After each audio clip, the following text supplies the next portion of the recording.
So while we're on the topic of college basketball, why don't we go ahead and dive into my way too early top 25? And obviously, this is subject to change. I mean, depending on the transfer portal, where Max Asmus, where Hunter Dickinson, where Ryan Nembhard, LJ Cryer, anybody else that jumps in the transfer portal, where they land, as well as who declares for the draft. Does Zach Edey go pro? Does Sanogo from UConn go pro? That's all going to change everything, and this is going to completely change by the beginning of the year. I'm going to be 100% honest. There ain't no telling what this is going to look like when the season actually gets here. But for now, let's go ahead and dive into my way too early top 25 rankings for the 2023-24 college basketball season.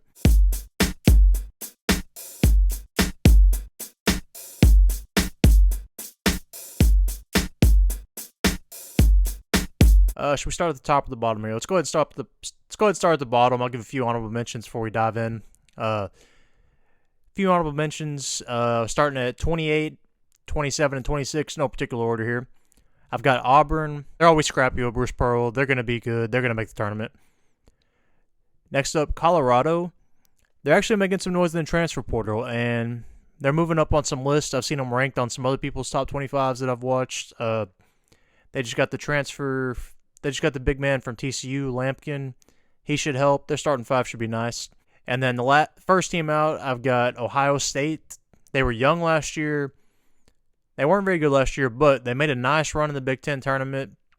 And they're young, and they've got almost everybody coming back. And they've got some transfers coming in. Watch out for Ohio State. All right, so now start with the top 25. We've got Texas A&M at 25. They've got everybody back. They've got Baldwin back. They should be nice again. 24, North Carolina. A team that I think is going to surprise some people next year. I think it's addition by subtraction with Caleb Love. With him out, I feel like R.J. Davis and Armando Bacot are going to tear it up out there. They're the best two players on the court almost every game. They're the best two players on the team for sure, and Caleb Love really took away from their shots. 24, North Carolina. 23, UCLA. This one I'm just giving them the benefit of the doubt. Hawkins is going pro, so they're going to drop some, but they should be good regardless. 22, same thing. Baylor's got some guards coming back, but they lost LJ Cryer. I'll be curious to see how they look without him. 21, Gonzaga, another team.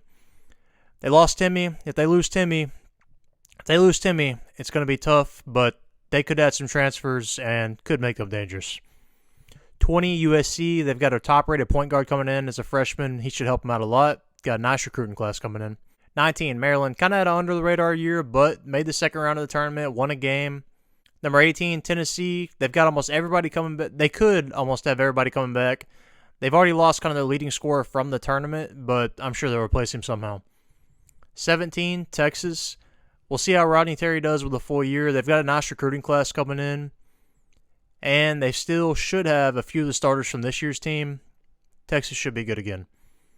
All right, so 16, 15, and 14, we've got a trio of SEC teams that really depend on how the transfer portal goes. Could kind of move up and down, but 16, Alabama, 15, Kentucky, and 14, Arkansas. Kentucky probably could move the highest up out of these teams because if they somehow land Hunter Dickinson, which is kind of being rumored that might happen, they could shoot up into the top 10. And also, depending on what Oscar Tshiebwe decides to do. 13, Arizona.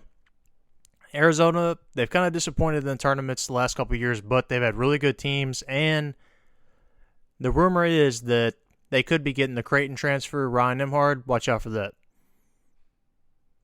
12, Michigan State. They've got almost everybody coming back. If they've got A.J. Hoggard back, Michigan State could be a top 10 team next year.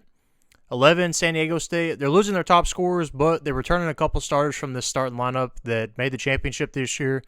I'm going to give them the benefit of the doubt here and say that they could make another, not necessarily a run, but could win a tournament game or two. Number 10, FAU. They've got almost everybody coming back from this tournament run this year. They should be dangerous. Number 9, St. Mary's. Same thing. They've got almost everybody coming back. They had a pretty nice year. They were playing with UConn until their best player got hurt in the tournament. Box score doesn't look very good, but they were playing with them until he went down. St. Mary's should be a top 10 team next year. Number 8, Kansas. Giving them the benefit of the doubt here. Wilson's going pro. I'm sure they'll add somebody via transfer portal, a few names.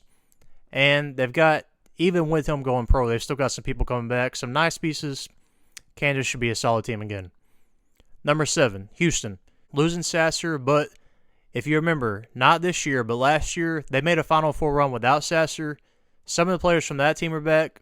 They're moving into the Big 12. This could be the team to beat the Big 12 next year. Number 6, Marquette. Talent-wise, Marquette's got maybe the most coming back out of everybody. And if you're looking off just that, I see them being a number 1 seed next year. Maybe the best team going into the tournament, but I'm not a believer in Shaka Smart, and I feel like even if they are the number 1 overall seed, once they get to the tournament, they're probably going to disappoint. Number 5, Purdue. If ED comes back, everybody else is coming back too. The guards, they suck this year, I'll admit it. They blew the game. The guards are the reason they lost this game, but guards are a year older.